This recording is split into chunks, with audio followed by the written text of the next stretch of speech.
Korea is a paradox, and that's what makes it beautiful. We walk the razor's edge between the tragic past of the DMZ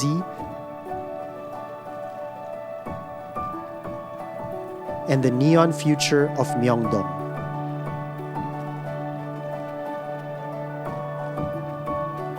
We moved from the quiet ancient wood of the Hanok village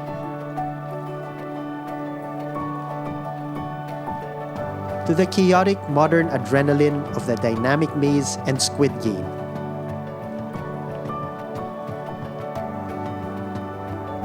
Joy and sorrow aren't opposites here. They are dance partners. The hands that tie hopeful ribbons on a barbed wire fence are the same hands that make the world's most comforting dumplings.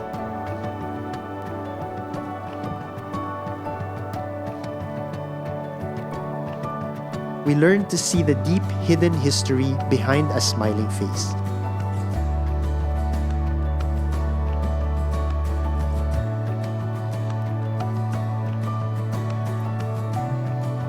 And to find the flavor in every single moment. The best way to travel isn't just to see a place, but to let it change you. We arrived as tourists merely looking for sights and flavors, but the city transformed us, leaving us with a profound new perspective on the resilient, beautiful spirit of what Korea and its people are truly all about.